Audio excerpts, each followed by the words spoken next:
Estamos iniciando, dentro de escatologia, o nosso 8º tema, intitulado Sinais dos Tempos. Até semana passada nós falávamos sobre a expectativa da segunda vinda de Cristo, em que a igreja, pelo menos, deveria estar na expectativa e deveria estar buscando. E agora nós vamos começar a falar sobre os sinais que antecedem a volta do Senhor Jesus Cristo. Geralmente, quando a gente fala de sinais dos tempos, você pensa em algo perto, longe, antes, depois. O que você pensa? Sinais dos tempos. Pensa em presente, passado, futuro. O que pensa? Sinal? Sinais dos tempos. Presente? Não. Tudo. Hã? Tudo. Carol? Carol não. Pô. Sinais dos tempos. O que você passa na tua cabeça? Sinais dos tempos. Presente, passado e futuro. Bom, de princípio eu pensei que fosse só o futuro, mas não, tem que ter o passado. E você, Lula? O que você acha? Não acha nada. Geralmente a expressão os sinais dos tempos é usada para descrever certos acontecimentos que apontam para a segunda volta de Cristo. E aí se fala em futuro. Pelo menos é o que geralmente se fala. Fala, senhor querida. Quando a gente fala em sinais dos tempos, a pessoa já pensa em coisa diferente de vocês, mas normalmente as pessoas pensam em sinais que vão vir, tá? Mas a gente vai ver que é bem diferente. Como quem que falou tudo? Você está vendo, né? Tá, é tudo. Sinais dos tempos significam um símbolo significativo dado por Deus, indicando o que Ele fez no passado, uma coisa que Ele está fazendo no presente e uma coisa que Ele vai fazer no futuro. Porque os sinais... Fala, senhor irmão Cláudio. Pai do Senhor, O senhor está mudando o horário do culto, irmão Cláudio? Estou vendo o senhor chegar cedinho aqui, velho. como? O senhor não está mais chegando no horário? O senhor fazia parte daquela turma fiel ali das 9h30? A culpa é da Naldinha, né? Eu sei. Mas é aniversário dela, então a gente dá uma desculpa, né? Você está com o pé da mulher. Sempre é culpa da mulher. Então, quando a gente fala de sinais dos tempos, a gente tem que imaginar que o povo no passado, eles receberam sinais. E esses sinais, eles se cumpriram algumas vezes num passado nosso, mas futuro deles. Então, quando se falar em sinais dos tempos, nós temos que falar sobre as coisas que Deus fez no passado, coisas que Deus está fazendo no presente e coisas que Deus vai fazer no futuro. Tá? Deve ser observado, entretanto, que aparece essa expressão sinais dos tempos apenas uma vez na Bíblia. Mateus capítulo 16. Abre aí. Mateus 16. Vai ter almoço fora hoje? Reinaldinho? Vai ter almoço fora hoje? Mateus 16. Verso 1, 2 e 3. Alguém leia, por gentileza? Aproximando-se os fariseus e os saduceus, tentando pediram-lhe que eles mostrassem um sinal vindo do céu. Até quando? Até o 3. Ele, porém, lhe respondeu: chegada a tarde, dizeis. Chegada a tarde, dizeis: haverá bom tempo, porque o céu está avermelhado. E pela manhã, hoje haverá tempestade, porque o céu está em vermelho sombrio. Sabeis, na verdade, discernir o aspecto do céu, e não podeis discernir os sinais dos tempos? Aproximando-se os fariseus e os saduceus, tentando, pediram-lhe um sinal vindo do céu. Os homens, os fariseus e os saduceus se aproximaram de Jesus e falaram: Jesus, se tu és realmente o Filho de Deus, mostra-nos um sinal vindo dos céus. E aí Jesus Cristo, como costumeiramente ele faz, ele não responde na lata, mas ele responde para fazer a pessoa pensar. E aí ele responde para aqueles homens: espera um pouquinho, quando vocês chegam no fim da tarde e vocês olham para o céu e vê que está avermelhado, vocês vão falar que tem bom tempo. Mas quando chega pela manhã e aí tiver um vermelho mais escuro, vocês conseguem identificar que vai chover, que vai ter uma tempestade. E como é que vocês não conseguem interpretar os sinais dos tempos? E aí ele está falando em relação a ele como Messias. Porque aqueles homens, eles ouviam da palavra de Deus, eles sabiam a palavra de Deus de cor. E como é que eles sabiam identificar as coisas naturais e não conseguiam identificar que ele era realmente o Messias? Essa foi a tradução da resposta que ele deu para os fariseus. A expressão sinais dos tempos só aparece uma vez na Bíblia e é nessa vez. Mas aparecem os sinais, eles espalhados por toda a Bíblia. Em certa ocasião, Jesus indicou alguns sinais para João Batista. João Batista, que já havia apresentado ele como o Messias, lembra no batismo? Ele estava batizando as pessoas, e aí ele olha e fala assim: eis o Cordeiro de Deus que tira o pecado do mundo. E aí Jesus Cristo pede para batizar, ele fala assim: eu não vou te batizar, como é que eu vou te batizar se eu não sou digno nem de desamarrar, nem amarrar, nem mexer nas suas sandálias? E ele falou: não, é bom que você faça para que se cumpra o que foi predito pelos profetas. Então João Batista, no momento inicial, sabia. E aí depois João Batista ele fica confuso. Nós vamos ver isso. Mateus 11:5. Mateus 11:5.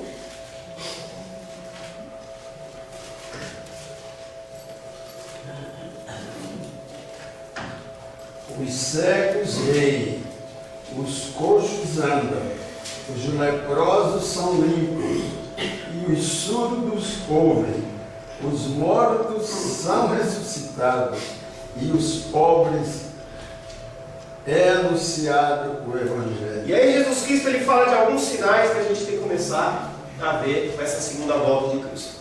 Os cegos veem, os coxos andam, os leprosos são purificados, os surdos ouvem, os mortos são ressuscitados e aos pobres está sendo pregado o Evangelho. São sinais que Jesus Cristo dá com o fim dos tempos. Baseado nesses sinais dos tempos, os líderes judeus deveriam ter percebido que o grande e decisivo evento da história já havia acontecido.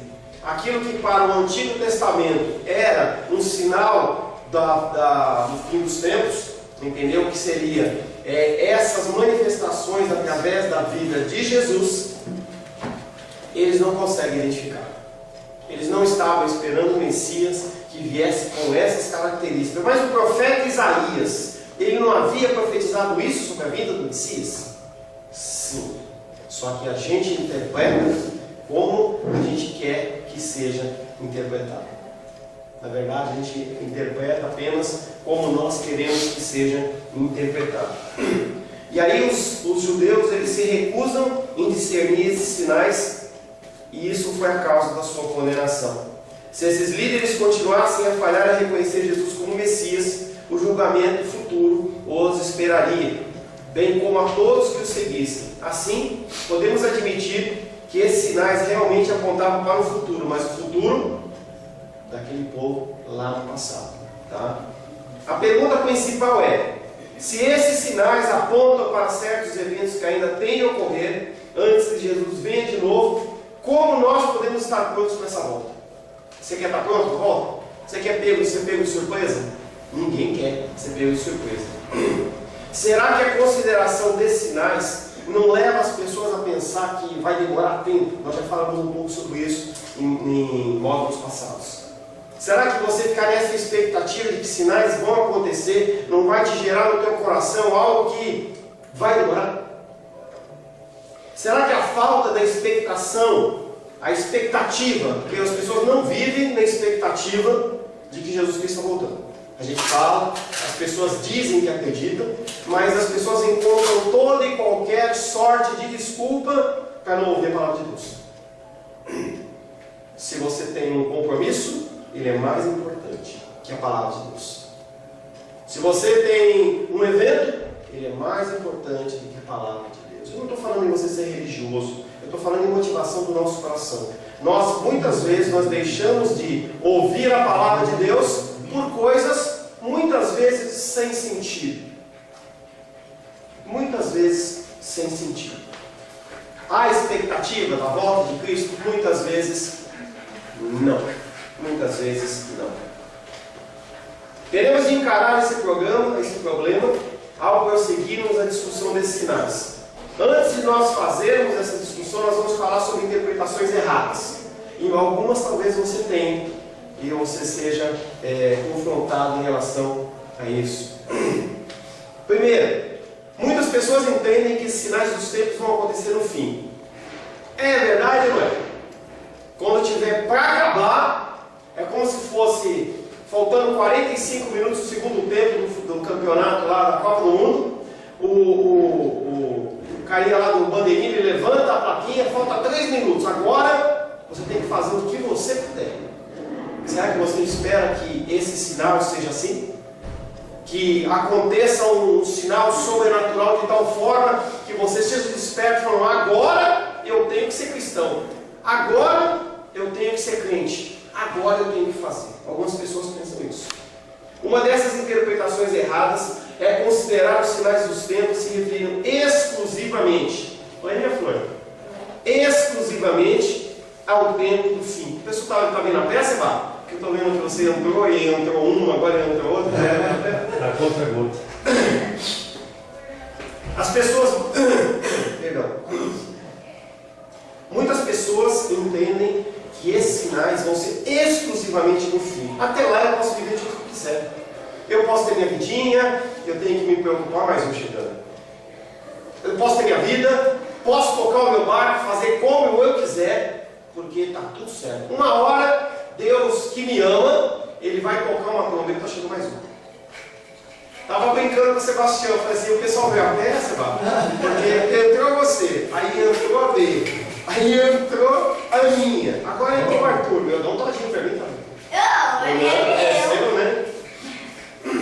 Então as pessoas elas acham que algo vai acontecer que vai despertá-las. Deus me ama, Ele vai gerar um sinal que eu vou despertar. Não é bem assim. Não é bem assim.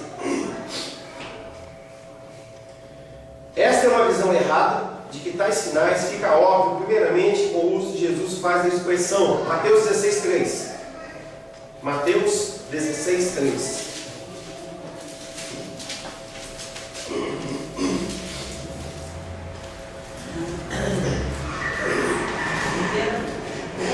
Mateus 16:3. E pela manhã, hoje haverá tempestade, porque o céu está devendo subir. Sabeis da verdade que seguiu o aspecto do céu e não podeis seguir os sinais dos tempos? Novamente ele está falando sobre coisas que acontecem também no presente.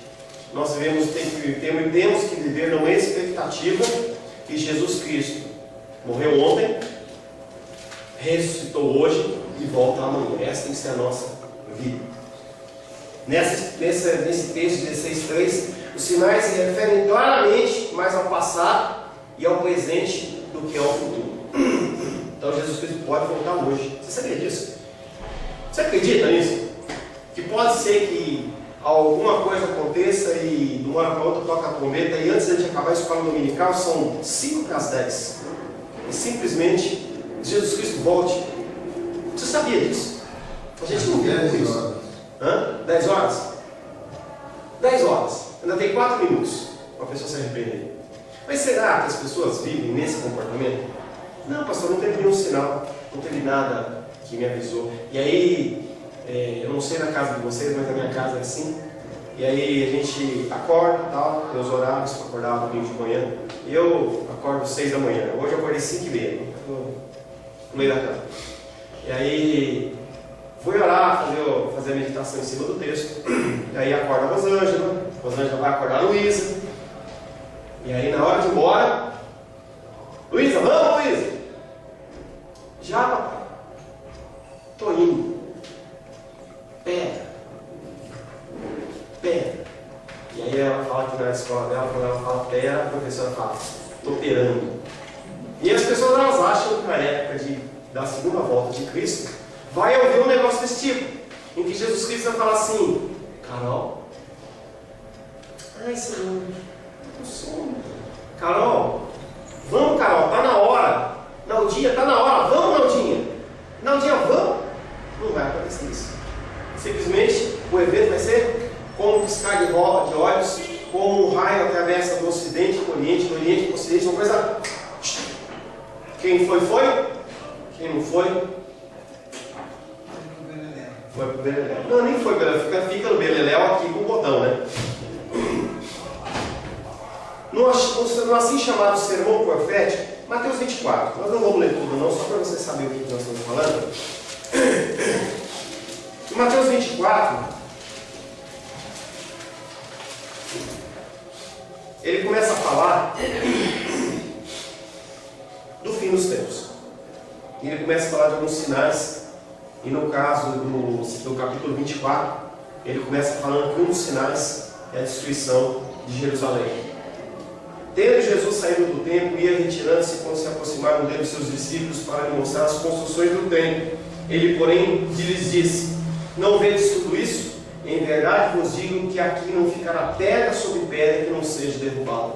Jesus Cristo estava dando um sinal para aqueles homens que o templo de Jerusalém, o suntuoso templo de Jerusalém, ia cair. O sinal dos tempos. E aí tem um engano que é colocado na nossa Bíblia. Tem um títulozinho, não sei se na sua Bíblia tem, aparece assim: Princípio das Dores. Como? Princípio das Dores. Mas esse título não é da Bíblia. E aí depois aparece a grande tribulação. E aí eu por muito tempo entendi que era assim, e eu descobri que não é assim. Entendeu? Não é assim. Não há essa divisão em que princípio das dores, nós como crentes, nós no momento antes de começar as lutas e dificuldades, realmente o Senhor ele nos tira daqui e a gente não passa nada. Mentira, na Bíblia não fala nenhuma coisa dessa. Talvez fosse o desejo de todo mundo, mas não, nós vamos mostrar na Bíblia que isso não acontece. Nesse sermão de Mateus 24, Jesus fornece vários sinais que tiveram seu cumprimento inicial na destruição de Jerusalém. Entretanto, os sinais dele mencionados terão um cumprimento posterior, lá perto da volta do Senhor Jesus, segunda volta. Entretanto, todos os sinais dos tempos descritos no Novo Testamento caracterizam todo o período entre a primeira e a segunda volta. Jesus Cristo não está falando que os sinais vão acontecer depois dele voltar. Jesus Cristo está falando que vai acontecer os sinais entre a primeira vinda dele e a segunda vinda dele. E isso é o que a Bíblia nos relata. Qualquer outra coisa que seja fora disso é fantasiosa. Jesus Cristo fala: olha, eu vou morrer, eu vou ressuscitar e um monte de coisa vai acontecer até que eu volte. Nós vamos ver mais alguns sinais. Então, primeira coisa, os sinais eles não vão acontecer exclusivamente no fim, eles vão acontecer durante os tempos. Aconteceu no século XV, no século XVI, século XVII, XVIII, XIX, XX, XXI e vai continuar acontecendo até a volta de Jesus Cristo. Fatos em que vão, como cristão, nós vamos ser despertos, porque a gente vai começar, a gente olha e fala assim: espera um pouquinho, está acontecendo essa guerra, será que isso não tem a ver com a volta de Jesus? Porque lá dizia sobre guerras. Será que esse terremoto que aconteceu no Líbano já não é um sinal avisando? E nós, como cristãos, nós temos que ter esse discernimento para esses sinais que eles vão acontecendo dia após dia, após dia, após dia. Um sinal claro: esfriamento dos corações. Os corações vão se esfriar. Esfriar. Tem visto corações frios? Sim ou não? O Evangelho? Sim ou não? Sim. As pessoas não estão dando atenção para as coisas do Senhor.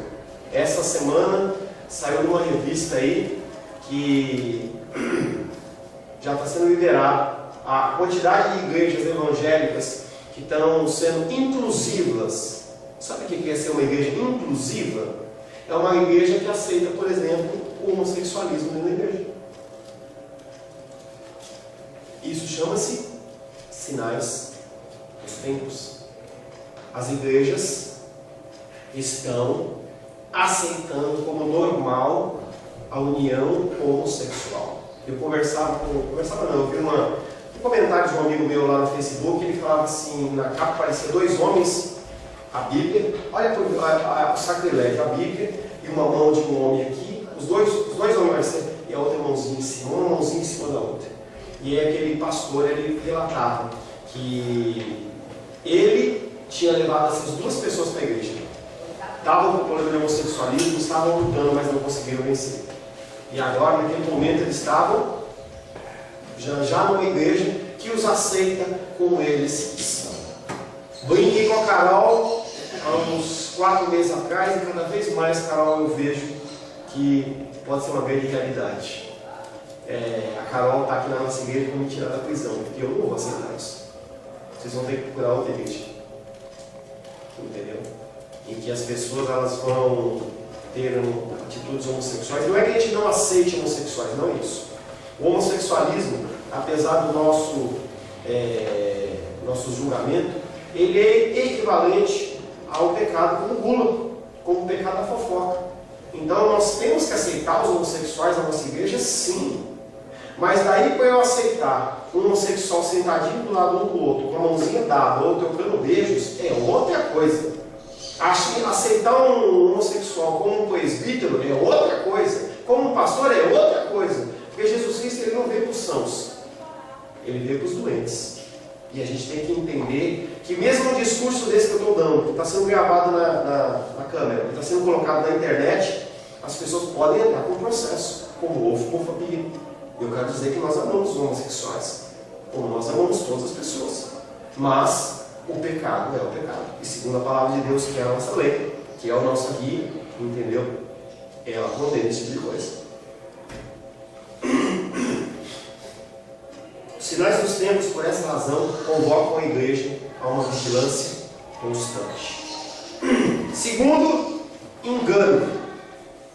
Sinais dos tempos serão exclusivamente anormais, espetaculares e catastróficos.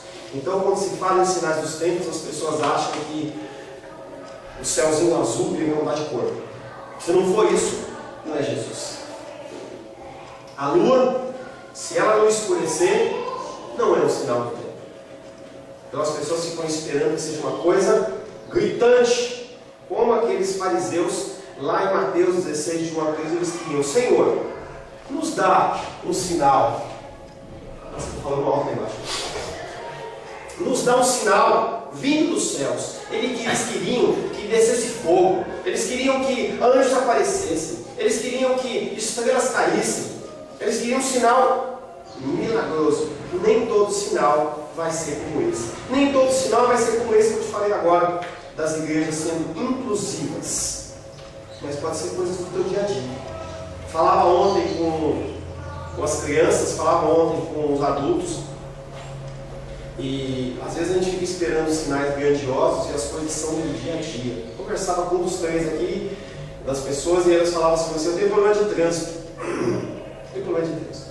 Então, tem um desenho antigo que o Pateta, aquela figura da Disney, ele se transformava para quase que endemoniado no trânsito. Então, ele era uma pessoa super gentil, mas quando ele entrava no carro, ele se transformava. Às vezes um sinal como esse pode ser um sinal de transformação para você, em que o teu coração está se esfriando em relação às pessoas. Você prefere mostrar todo o teu poder, toda a tua arrogância, toda a sua soberba: eu sou um bom motorista, e você olha para uma pessoa que está com uma dificuldade numa direção, alguma coisa, e você passa por cima. Esfriamento de coração. São sinais pequenos, são coisas que para os cristãos elas vão acontecer. Para aqueles que não são cristãos, eles não vão nem perceber isso.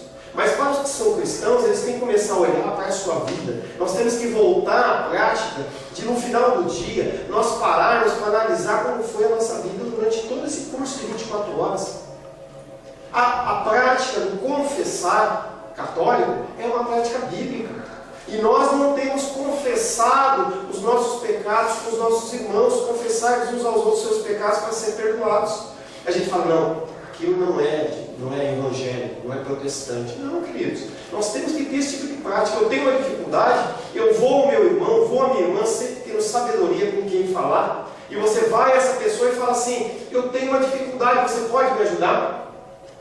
Porque é por isso que nós estamos aqui. Paz do Senhor, querido. É para isso que nós estamos aqui, para ajudar as pessoas. E isso são pequenos sinais. Quando você começa a não olhar para as pessoas com tanto amor, isso chama-se esfriamento de coração e é um sinal do fim dos tempos. Não fique esperando que apenas sinais milagrosos, apenas sinais que venham destruindo, sinais que venham realmente quebrando todas as coisas para você despertar, não. Mas e se os sinais da volta de Cristo forem desse tipo? Como poderemos continuar vigilando? Se você ficar esperando só esses sinais estrondosos, como é que você vai ficar vigilante? Não tem como, nem tem porquê. Você vai sempre ficar esperando, está tudo normal, sai o céu, está chovendo, está ventando, eu estou respirando, então está tudo certo, então eu vou continuar tocando. Essa expectativa, além de estar errada, ela é antibíblica. Nós temos que ter a expectativa que haverão sinais catastróficos, sim, mas os sinais simples eles também existem. O próprio Jesus fez advertência quanto a esse modo de compreender os sinais. Lucas capítulo 17, versos 20 e 21. Leia, Maria Eduarda, por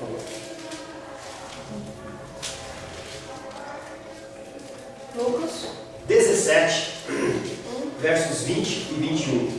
Posso ler? Só espera um momentinho, as folhinhas acabarem de virar. Interrogado pelos fariseus sobre quando viria o menino de Deus, Jesus lhe respondeu: não vem o reino de Deus com visível aparência, nem dirão, ei-lo aqui, ou lá está, porque o reino de Deus está dentro de vós. Jesus Cristo, ele olha para o coração daqueles homens que estavam querendo sinais, e ele fala assim, não entra nessa não, achando que o reino de Deus é algo aparente, palpável. Muitos vão dizer, é ele ali, não acredito. Outros vão dizer, está ali, como tem hoje. As igrejas falam assim, vem na minha igreja, porque aqui é onde cura, aqui é onde acontece, aqui o Espírito Santo está, aqui que Deus se manifesta, aqui. Não é assim, porque o reino de Deus está dentro de nós. Antigamente que você aceitou Jesus Cristo como Senhor e Salvador, você foi batizado, confessou o Senhor como Salvador, o Espírito Santo ele vem habitar no teu coração. E aí Deus ele não habita num templo feito por mãos humanas, ele habita dentro do teu coração. Então, se você tiver que procurar o reino de Deus, tem que procurar o reino de Deus dentro de você. A manifestação é através da sua vida. Você é uma igreja, você é o corpo de Cristo, você anda pelas ruas, você tem que fazer diferença. As palavras que Cristo usa, obviamente, não são dirigidas contra ver sinais em sinais milagrosos, mas contra uma expectativa do reino orientada para o espetacular e o comum, para de esperar o espetacular e comum e se preocupa com as coisas mais simples. Conversava com as crianças ontem. Eu comecei a ensinar elas ontem, Gabriel estava aí, falando sobre comportamento cristão, sobre testemunho. E aí eu falava assim, se alguém bater no seu rosto, você tem que oferecer a segunda face. E aí a Aninha, olha para mim e fala assim, não pastor, mas isso dói. Isso dói, criança é legal porque ela fala, isso dói. E eu falei assim, como que você faz? Se falam mal de mim, eu falo mal. Se bateu em mim, eu bato. Eu falei, mas querido, isso não é um posicionamento cristão. E eu comecei a falar sobre todo esse negócio. No finalzinho ela começou a olhar para mim assim, tipo, vamos pensar um pouquinho mais nesse assunto. Entendeu? E aí eles vão para os extremos. As crianças são interessantes por causa disso, elas vão para o extremo. Mas quer dizer, pastor, que eu tenho que dar glória a Deus por tudo? Entrei nesse segundo tema com eles. Mas vai dizer para mim que se a minha mãe, aí eles vão para o extremo. Minha mãe está com câncer terminal, está no hospital, e ela morre e eu tenho que dar glória a Deus. Eu falei, querida, se preocupe com as coisas mais simples. Você vai começar a glorificar Deus nas coisas mais simples, para que se você for exposto a uma situação como essa, você possa entender que Deus tinha algum propósito nesse assunto. Não é fácil. Não estou dizendo para você que é fácil, mas a gente tem que se preocupar com o simples. Viu? E novamente, nós nos preocupamos com as coisas maiores, com as coisas que são complicadas. Mas a gente tem que se preocupar com as simples, com as coisas do dia a dia, com o nosso comportamento, como que você trata o teu marido, a tua esposa, os seus familiares. Você tem dado atenção, não tem dado atenção? As pessoas estão precisando de um prato de alimento que você dá. É essas coisas simples. Não vai se preocupar em matar a fome das pessoas na África, na Etiópia, se tem uma pessoa na tua porta pedindo um prato de comida. Coisa simples. O Evangelho é simples, quem complica é o ser humano. Então vamos parar de olhar, mais uma vez, as coisas espetaculares, apesar que elas existem também. É importante acrescentar mais uma palavra de advertência aqui. Os sinais espetaculares, eles, na sua grande maioria, eles não fazem referência necessariamente a Cristo, e sim ao diabo. Porque o diabo, ele é aquele que precisa mostrar que ele é poderoso. 2 Tessalonicenses, capítulo 2, 2 Tessalonicenses, capítulo 2, versos 9 e 10. Vamos ver o que vai acontecer quando o bodão ele chegar na terra. Conhece o bodão, senhor? Não, conhecer não conheço, não. Já ouvi referência. Já ouviu falar, né? É, já ouvi falar. Não quer conhecer, não, né? Nem quero que ele interfira na minha vida, apesar que eu tento muito. Tessalonicenses, 2 Tessalonicenses, capítulo 2, versos 9 e 10. posso ler? Senhor, Ora, o aparecimento do iníquo é segundo a eficácia de Satanás, com todo o poder e todo poder, sinais e prodígios de mentira, e com todo engano de injustiça aos que perecem, porque não acolheram o amor da verdade para serem salvos. é apresentado o amor e a pessoa não quer. Foi apresentado Jesus e eles não quiseram.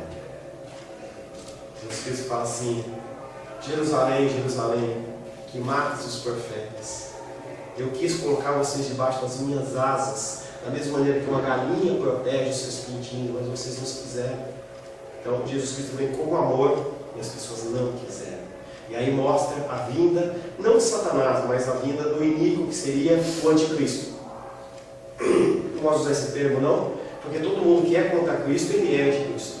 Tá? Mas é uma figura especial, digamos assim, em que a maldade ela vai se cumprir na vida dele através das profecias. Ora, o aparecimento do iníquo, dessa pessoa, entendeu?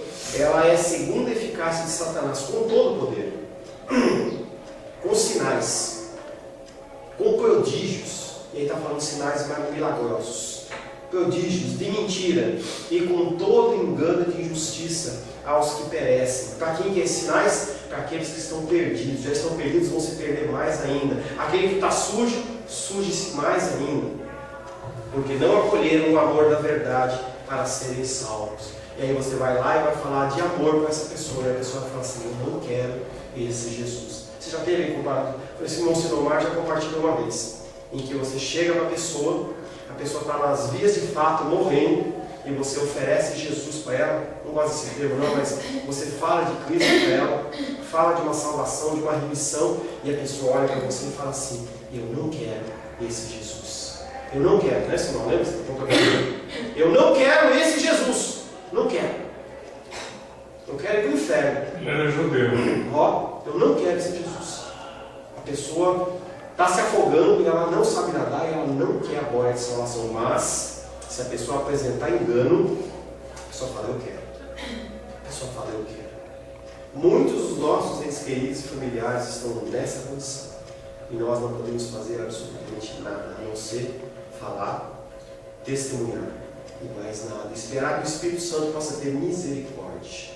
Ontem estava dando aula em Taguatinga, e aí antes da aula um rapaz me falou comigo e falou assim, talvez ele até assista, ele está assistindo nossas exposições, Mauri Anderson. E ele falou para mim assim: pastor, eu tenho uma pergunta para fazer para você. Eu falei: o que foi? Não, tem um irmão lá da igreja que ele está se dizendo magoado. O pastor entristeceu, a liderança entristeceu, e ele não quer mais vir na igreja. E eu fico olhando para essa vida, uma pessoa que era uma pessoa cara ao do Senhor, uma pessoa que trabalhava na obra, e essa pessoa não vai mais na igreja, porque ele tem medo de se decepcionar. O que eu faço? E aí eu comecei a falar com ele, e ele falou para mim assim: mas é fraqueza dessa pessoa. Eu falei: mas você vai na igreja por que motivo? Eu amo Jesus. Eu falei: não. Ele falou: como não, pastor? Eu falei: não, você está aí na igreja porque Deus ele é misericordioso com você.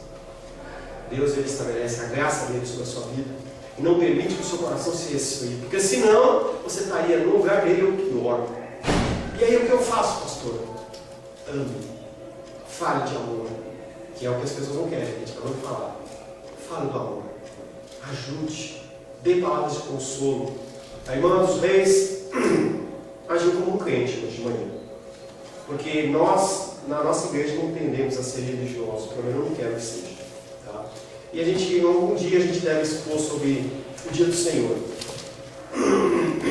E um dos motivos em que você pode quebrar o dia do Senhor chama-se misericórdia. As pessoas no Antigo Testamento não entendiam assim. As pessoas na época de Jesus não entendiam assim. Achavam que se o cara estivesse morrendo, você deixa o cara morrer. Porque é dia do Senhor, eu não posso fazer nada. E aí Jesus Cristo olha para aqueles homens e fala: você é hipócrita. Quer dizer que se você estiver andando e você vê que caiu um burro ou um boi seu numa vala e ele vai morrer, você não vai tirar ele da vala? Não é mais importante as pessoas? Então nós temos que agir com misericórdia. Ela me ligou, faltando 15 minutos para começar o dominical, e falou: pastor Paulo, eu não vou para o dominical. Eu falei: o que aconteceu, meu irmão? A minha vizinha aqui, ela acabou de cair, uma senhora que a gente tem acompanhado. Acabou de tomar um tombo. E ela não tem ninguém, o marido dela está no hospital. E eu vou acompanhá-la até o hospital. Gostaria demais de estar aí ouvindo o estudo. Eu sinto falta do estudo, mas eu não vou poder ir. O que isso acha? Eu falei assim: você está certíssimo. Misericórdia. Isso chama-se testemunho, demonstração de amor. Mais um exemplo de que os sinais acompanham muito mais o maligno, porque vem para convencer as pessoas, do que o próprio Cristo. Apocalipse capítulo 13, versos 13 e 14.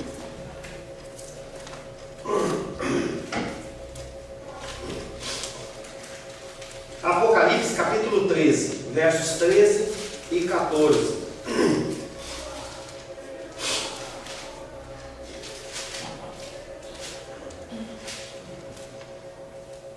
Também opera grandes sinais, de maneira que até fogo do céu faz descer a terra diante dos homens. Seduz os que habitam sobre a terra por causa dos sinais que lhe foi dado executar diante da besta, dizendo aos que habitam sobre a terra para que façam uma imagem à besta, aquela que, ferida a espada, sobreviveu. Verá no fim dos tempos um ser em que ele vai ser ferido pela espada e ele vai sobreviver. E é um ser que ele vai, segundo o que está falando aqui, ele vai operar grandes sinais. Então você vai estar com o câncer, ele ora por você, ou reza, o que quer que seja, e aquilo some. Você está com o braço cocó, ele vai fazer a reza dele lá no braço. Aí você vai pedir para ele dar um sinal dos céus. Ele vai olhar para os céus e mandar descer fogo. Você vê descer fogo, aquela chama de fogo. É isso que eu estou dizendo aqui. Também opera grandes sinais, de maneira que até fogo do céu faz descer diante dos homens, não é no secreto. Jesus Cristo, quando ele fazia os milagres dele, ele falava assim: olha, não fala que fui eu não. Não fala que fui eu não. Nos leprosos ele falou assim: vai lá e saqueta a cruzeta para o sacerdote. Mas não fica falando não. Os demônios, quando olhavam para Jesus, e falavam assim: esse é Jesus, esse é o Filho de Deus. Ele mandava ele se calar. Ele não precisava de propaganda, ele não é mais o diabo. Esse não. Ele vai fazer as coisas acontecerem na frente dos homens. Rede Globo, Record e outras emissoras. Gazeta não tem mais. SBT. Quando houver esses sinais, ele vai chamar as mídias, vai gravar, vai colocar no Facebook, vai colocar no YouTube, vai colocar em todo lugar, porque as pessoas têm que ver os milagres e maravilhas que esse homem faz. Porque ele quer convencê-los. Seduz os que habitam sobre a terra por causa dos sinais. Os sinais, eles não são para aqueles que creem. Os sinais são para aqueles que não creem. Aqueles que não creem em Cristo, eles precisam de sinais. E quanto mais sinais, melhor. É por isso que a gente vê nas igrejas as pessoas fazendo essas campanhas mirabolantes, porque é como se fosse uma droga, em que a pessoa começa com maconha, depois ela vai para a cocaína, depois ela vai para o crack, depois ela vai para a heroína e essas drogas sintéticas. A pessoa precisa de novidade. Então ela vem para a igreja, tudo foi normal. Por que normal, irmão? O pastor foi lá, pegou a palavra, não teve nada, não teve um coração forte, os demônios não se manifestaram, ninguém falou em línguas, não houve nenhuma cura espetacular. As pessoas, elas acostumam a ver coisas diferentes. Ontem a gente estava vendo um filme lá na televisão, eu, a Luísa e a Rosângela, no cinema. Eu tinha visto um filme com ela no cinema, e eu estava vendo com ela, com a Rosângela, aquele filminho lá. E eu digo para você que aquele filme não estava interessante para mim, porque eu já tinha visto aquilo. A mesma coisa acontece na igreja. As pessoas veem esse tipo de coisa e falam assim, de novo, pastor falando de Jesus. Eu quero saber da minha prosperidade. Pode falar. Que filme é? Não, é um desenho chamado Big Hero. Tá bom. É um desenho. Tá? Mas a gente perde a importância quando a gente começa a ver uma coisa que a gente já viu. E ainda mais a palavra que é pregada no altar é uma palavra que é bíblica. O Espírito Santo não te convence de nada. Aí você quer o quê? Prosperidade. Quer que o pastor fala da riqueza, disso, daquilo outro. E quando não tem isso, você vai falar assim, culto normal, culto chato. Eu sou feliz porque a minha frequência na igreja é pelo meu espírito e pela minha melhoria espiritual, mas não para benefícios materiais. E até pela própria enfermidade, eu não peço a Deus para me curar, eu peço que Ele aplique em mim a vontade dele. Eu sou conformado com isso, eu deveria resistir, mas eu passivamente aceito. Eu cuido como devo cuidar, mas eu não me empenho em curar. Não, eu quero a cura. Tem as duas posições. As duas posições, dependendo da motivação do coração, elas são bíblicas.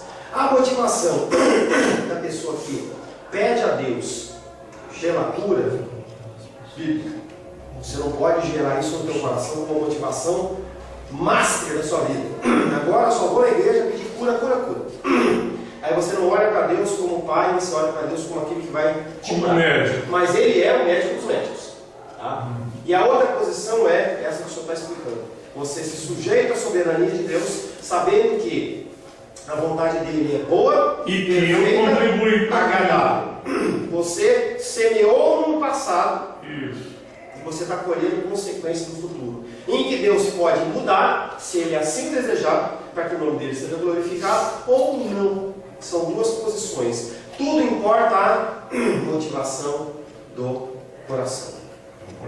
Terceira maneira errada de compreender os sinais dos tempos: usar para definir uma data certa. Tem um monte de maluco aí que começa a fazer conta, eu já vi, em que ele começa a fazer conta disso, conta daquilo, e eles definem: olha, Jesus Cristo vai voltar em tal época e tal época. Blasfêmia contra aquele texto que nós já lemos em Marcos 13:32, que fala: ninguém sabe o dia certo. Nem os anjos, nem os anjos, nem eu, nem demônios, nem pessoas, nem ninguém, apenas o Pai. Não, aí nesse texto, pastor, é uma dúvida minha mesmo. Só o Pai. Aí Jesus sabe hoje? Não se faz referência, porque nós temos a figura de Jesus Cristo enquanto 100% Deus e 100% homem, e a palavra de Deus diz que ele se despojou da sua glória. Eu não sei como funcionou dessa maneira, mas naquela época Jesus Cristo está afirmando: ninguém sabe, nem eu. Então ele, até a sua morte, ele não sabia. Se depois da ressurreição ele volta à sua divindade completa, digamos assim, se eu posso dizer assim, ele volta ao Pai e aí ele fica sabendo, a Bíblia não nos fala. Então nós não temos como dizer se Jesus Cristo sabe ou não sabe, porque a palavra de Deus, que é a nossa referência, não nos dá nenhum sinal a respeito disso. Ninguém recebeu uma palavra diferente de Jesus Cristo está do lado de Deus. Tem alguma coisa na Bíblia a respeito disso? Não. Nós só temos relatos da boca de Jesus até Atos, comecinho de Atos, que mostra a morte, a ressurreição e ele sendo ascendido aos céus. Ali, participação, o Espírito Santo desce para convencer o ser humano do juízo do pecado. Tudo que acontece depois é especulação. A gente sabe que Jesus Cristo está sentado à destra do Pai, intercedendo por nós, entendeu? Ele é o nosso advogado, depois ele vai voltar como juiz, mas a gente não sabe o que vai acontecer. Jesus Cristo sabe hoje se ele vai voltar no mês que vem. Ninguém pode afirmar, a Bíblia não afirma isso. Qualquer coisa que falem é especulação.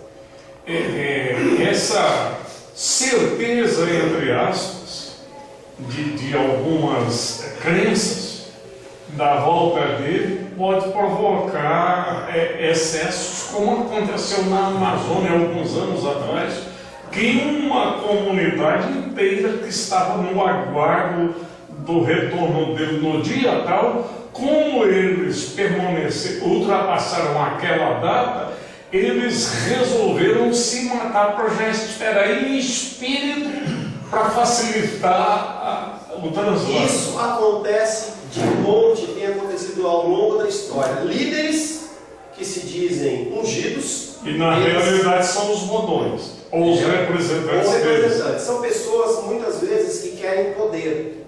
Eles criam essas comunidades em que a pessoa não pode pensar, não tem que falar, nada. Ela tem que, tudo tem que ser a partir de mim. Eu dou aula de vez em quando lá em Uberlândia e tem um pastor de lá que me acolhe e ele fala assim, que tem uma igreja lá em que se você for casar, você tem que pedir permissão do pastor. Se você for trabalhar numa empresa, você tem que falar, pastor, você me autoriza? E as pessoas gostam. É uma igreja de mais de 1.000 membros. E acham que estão sendo abençoadas. Entendeu? O homem exercendo domínio sobre o homem, que a Bíblia nunca disse para a gente fazer, ele tem que dominar os animais, natureza e com muita sabedoria. Mas eu não sou feito para dominar a Odisseia. Eu estou aqui para trazer os ensinamentos do Senhor. Aí o Espírito Santo vai trabalhar com ela e vai confirmar no coração dela ou não, para ela fazer as coisas. E ponto final. Eu não tenho como partir para cima, entendeu? Querer exercer um poder de polícia que não cabe a mim.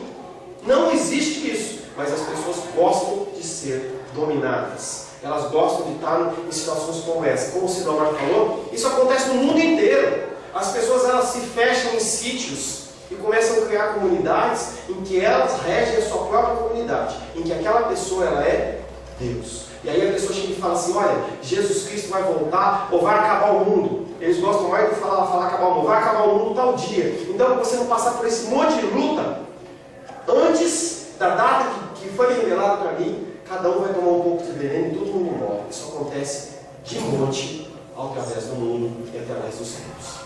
Tá? E a última, para a gente encerrar, um quarto uso errado dos sinais é tentar construir um cronograma. Sabe o que é um cronograma? É você falar assim, bom, primeiro vai ter que acontecer isso, depois vai acontecer isso, acontecer isso. Não, uma programação. Por exemplo, a criança entra na escola, no berçário, aí depois ela vai para o prézinho, aí depois ela vai para o primeiro ano, segundo, terceira, quarta, quinta, sexta, aí ensino, como é que é o médio, fundamental, médio, faculdade e pós-graduação, não tem essa sequência. Os sinais eles vão ser salpicados e as pessoas elas querem criar cronogramas. Bom, Jesus Cristo falou que vai ter terremoto, então, enquanto não tiver terremoto, eu não mexo. Jesus Cristo disse que o Evangelho vai ser pregado a toda criatura por todo mundo, e ele tem muito cuidado, nós vamos falar sobre isso. A tribo tal não foi alcançada, ainda tem tempo, vou ver minha vida. Não há cronograma para esse tipo de coisa. Muito cuidado. Um quarto uso errado dos sinais leva à tentativa de construir um cronograma exato de acontecimentos futuros, como se eu e você, como ser humano, pudessem interpretar os pensamentos de Deus e definir um cronograma, alguma coisa certa, como uma receita de bolo. Aí, ou determinar. Ou eu vou chegar e falar assim, não, tem que acontecer. Primeiro, para fazer o bolo, eu tenho que quebrar o ovo, não sei se é essa sequência, mas bolo, ovo, farinha, açúcar, não tem sequência não. Quem define a sequência é o Senhor. E tudo pode acontecer de uma vez, é salpicado, é do jeito que Ele quer. Essa tentativa tem sido característica de vários movimentos escatológicos. E aí vai de encontro com aquele negócio que a gente falava sobre grande tribulação, princípio de dores. Porque esse grupo de pessoas, eles entendem que Jesus Cristo, Deus, ele não é soberano. Eu vou traduzir para você. Eu vou trazer um quadro para você na próxima aula. Deus não é soberano e conforme as coisas vão acontecendo no mundo, Deus ele tem que corrigir o plano dele. Olha que arrogância. Olha que arrogância. Então, se a gente está esperando que tal fulano faça tal coisa, e ele não faz tal coisa, conforme Deus determinou, Deus tem que corrigir. Corre lá, Miguel, vamos resolver, vamos mudar, porque eu dependia que o irmão Cláudio fizesse tal coisa, ele não fez, então eu preciso mudar meu plano. Dividem as épocas humanas em um termo chamado dispensações. Deus ele tem um plano